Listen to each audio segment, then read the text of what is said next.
York, New York, and Miss Park to still trying to figure out their aliases. Girl, they ain't got no alias. They already dropped their names. Okay, so Ansley and Brooklyn, I try to deal with it in the way that I would want somebody to deal with my kids at the end of the day. Right. Whether they're, this is the other thing I can't stand teachers say, well, my kids don't get in trouble like that. Okay, great. Neither do mine, but I can still be empathetic for the child or the parent of the child whose kid is not doing the right thing. Right. Oh my God. And I get a flashback to a kid who was double identified gifted and special needs.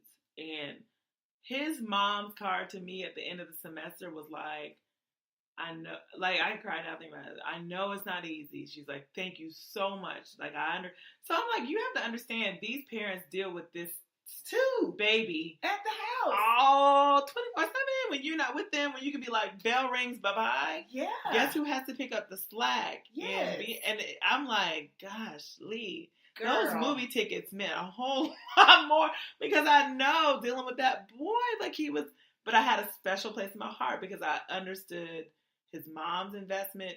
I understood him and his issue. You know what I mean? So it was just kind of like don't treat him like that. Telling the other kids, don't treat him like that. But I appreciate that. You have to, as an educator, again, like I said, you do really have people's children's lives in your hands. Yeah. And you have to defend.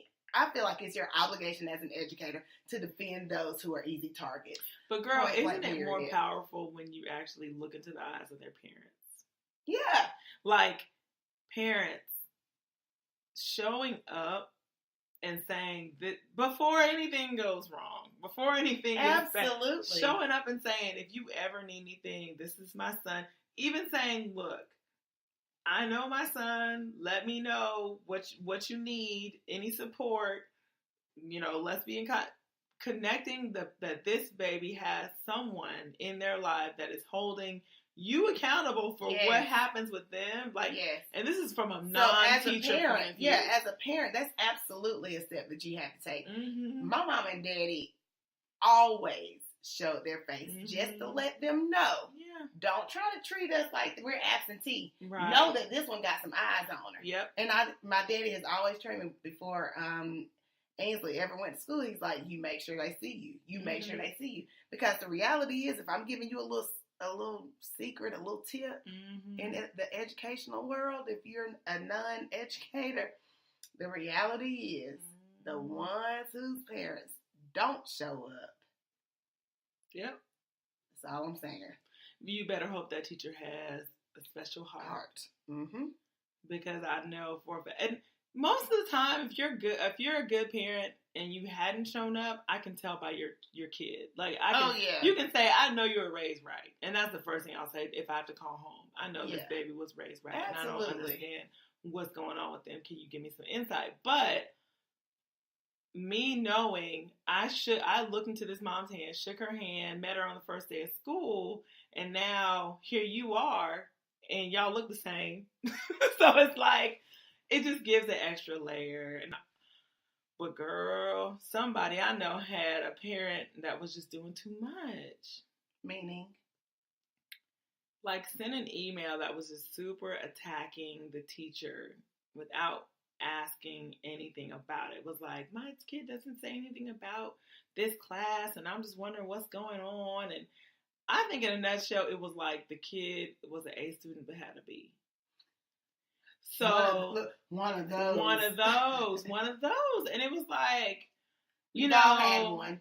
At a certain point, when are we involving all three parties, teacher, parent, and student, to figure out exactly what it is that's going on? Because a parent saying, I don't think that please don't let my daughter know that I made this email, is basically saying, like, does she know that you're advocating for her while degrading me as a teacher? Like, it's a lot going on. Oh, yeah.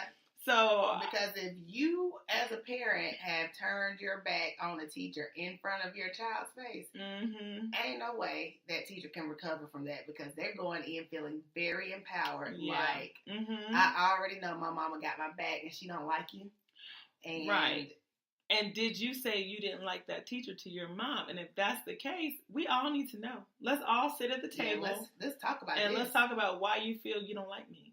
Like, you need to say it to my face. You need to say exactly what it is that I did to make you feel that way. Because if your grade is an 88 and you think you're an A student, that can be handled. Right. With a couple of assignments. If you are truly an A student. Very easily. If you bringing all this other stuff in, like you're not giving feedback, you're moving too fast, like all these random things, if it's about having an A, then let's talk about that. Right. That's an easy fix. But I don't ever want to be that parent who is emailing a teacher like, oh, my child is hovering at a B when they're an A student, or attacking a teacher about what? Because you ain't in the class. So I have this question. Do you feel like emails like that or experiences like that make teachers afraid to contact parents? No. Because I feel like situations like that, a teacher would never even initiate a contact with a parent about a student that has a B. And no, they wouldn't. You know what I mean? So that is like outside of the box. That's extra. Right. Now, a student struggling, yes, but I don't think having a B is necessarily It's not struggling. I think I'm talking about conversations in general with parents. Do you feel like a situation like that email would deter a teacher from any situation?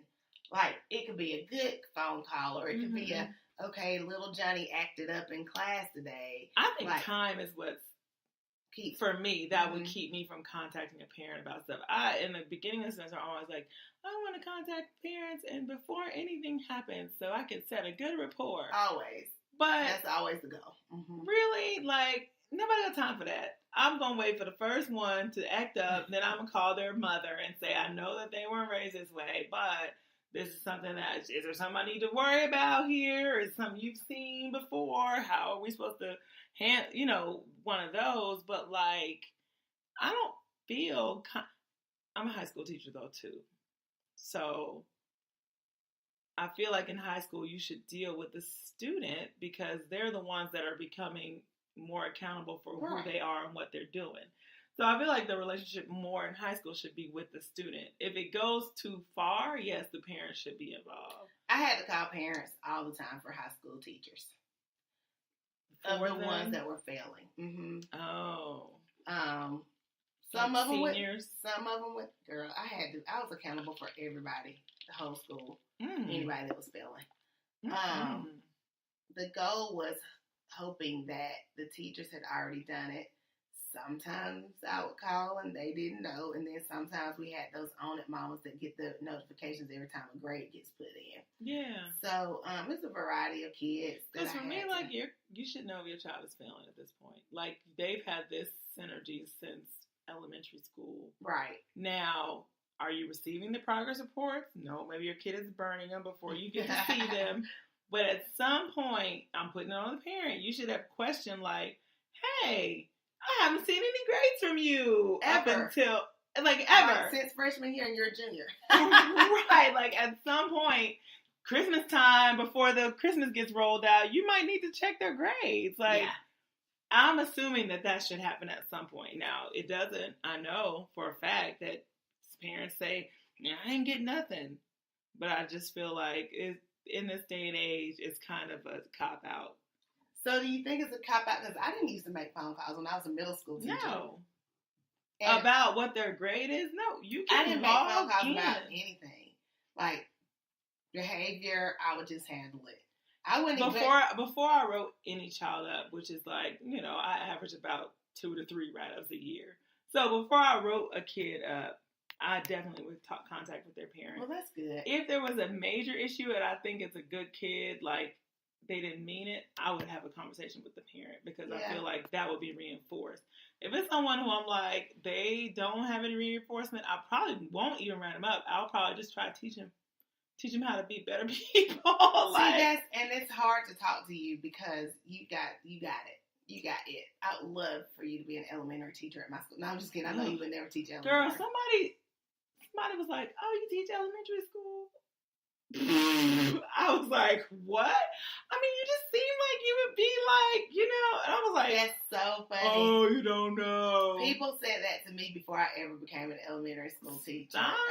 Administrator. I'm like, I got that vibe. You are kind of like a cartoon character. But anyway, Tattletale. So I feel like, so what I used to say is, I'm just going to handle this. I'm just going to handle this. I'm just going to handle this. And right. I think the whole time I was in the classroom, So was there something else you wanted to share besides a very deep sneeze? Shout out to our editor. You. So no, I just found this quote because I thought it might be a great conclusion to the main point of our teacher talk. Mm-hmm. The moment you value yourself, the whole world values you. So, I just feel like we really need to reflect on that and work towards valuing what we do and knowing that we do matter in everything. Right, and not that it matters to the world, because clearly that's true, but like for ourselves and our own work individually, because we get discouraged by like, it's not making an impact, and education needs to get flushed down the drain and start over. Like, it's just a lot of that, but like, what are you doing right now or tomorrow?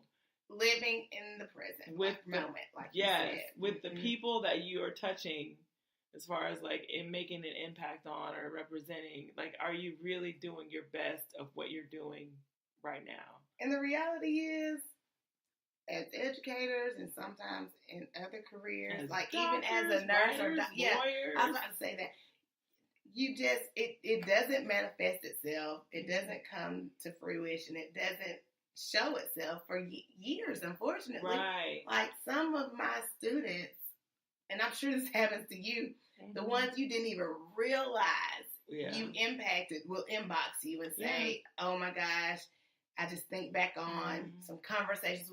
So don't get weary in your well-doing. Right. And even like, you think about doctors, like, I mean, thank goodness we have grades, right? Then we know if our kids did it. Right. But like a doctor does not know until the end of someone's life if it's like they did what was right or wrong really follow up. Yeah. They see them at the end when they're still sedated.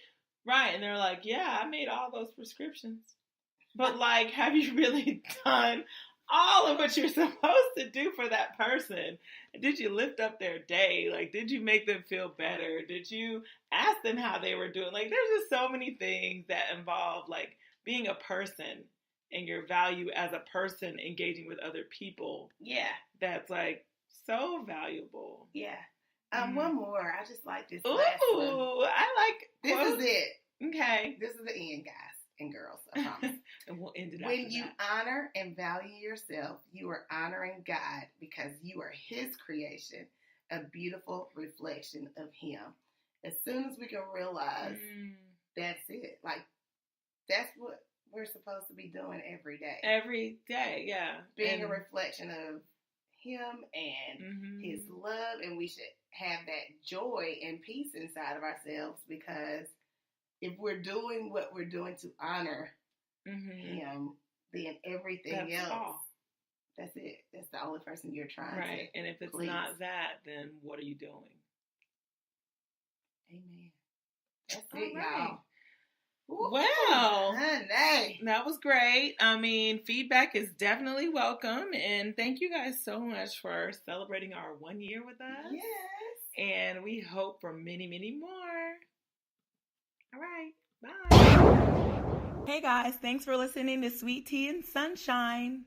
If you want to get in touch with us, make sure you follow us on Instagram at Teashines, TeaShines. And if you have questions or comments or want to contribute, you can email us at theteashine@gmail.com. TheTeashine@gmail.com. Thanks so much for joining us. I can't wait till next time. Bye.